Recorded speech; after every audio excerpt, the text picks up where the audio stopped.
মাছ ফেসেছে মনে হচ্ছে। আরে হ্যাঁ, মনে হচ্ছে বেশ ভালো মাছ ধরতে পেরেছি। আরে টান টান, দেখি কি উঠেছে। আরে আরে দেখ, ইলিশ উঠেছে আজকে। হ্যাঁ ভাই, এত ইলিশ উঠবে ভাবতেও পারিনি। এত ইলিশ আমি কখনো দেখিনি রে। তোকে বলেছিলাম না, মাছ ধরা আমরা ভুলিনি।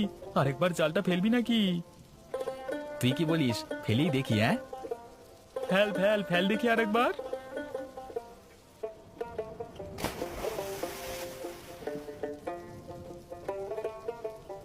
এত মাছ তো আগে কখনো দেখিনি রফিক। ছোটবেলাতেও কখনো এত মাছ তুলিনি। আজ বহুদিন পর আবার একটু ভালো লাগছে রে। ঠিক বলেছিস, রোজকার এত হতাশা অভাব এসব থেকে বেরিয়ে আজ যেন একটু খোলা বাতাস পেলাম। এরকম আমরা মাঝে মধ্যে আসতেই পারি, কি বলিস? সে তো আসতেই পারি, কিন্তু একবার একটু জাল ভর্তি মাছগুলোর দিকে তাকা। হ্যাঁ, বেশ অনেকগুলো মাছই তো পেলাম। এবার এত মাছগুলো কি করব? ভাগাভাগি করে বাড়িতে নিয়ে যাওয়া যায়, কিন্তু ওদিকে যদি ওরা বিরক্ত হয় তাহলে কি করা যায় বলতো? করব কি, এগুলো দিয়ে কালকে সকালেই বাজারে যাব। ভালো দাম পাবো, দেখিস।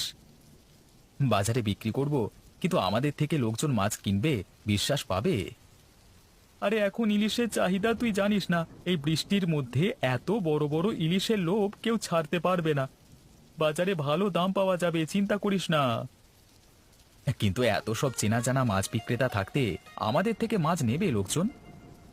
অবশ্যই নেবে, তুই মাছগুলো দেখ না। এরকম বড় বড় ইলিশ মাছ আছে, তাও আবার একদম তরতাজা তোলা। আর দাম যদি বাকিদের থেকে একটু সস্তা রাখি, তাহলে তো আর কথাই নেই। ঠিক বলেছিস, কতদিন পর এই রকম কিছু ভালো লাগছে। এতদিন ধরে শুধু সংসারের চিন্তা, আজকে যেন নতুন কিছু পেলাম। হ্যাঁ ভাই, এই কষ্টের জীবন থেকে একটু মুক্তি পেলাম মনে হচ্ছে। তবে এই মুক্তি দীর্ঘস্থায়ী হতে হবে। আমাদের দিন বদলাবেই, দেখিস। তুই ঠিকই বলেছিস, সাহস থাকলে বিশ্বাস রাখলে সব সম্ভব। চল, এই মাছগুলো নিয়ে কালকে সকালেই বাজারে যাব, তারপর দেখা যাক কি হয়। হ্যাঁ, তুই ঘরে যা, আমি একটু জাল গোছাই। মাছগুলো সব তুলে নে, কাল ভোরেই বেরুবো। ঠিক আছে, আশা করি কালকে আমাদের ভালো দিন আসবে।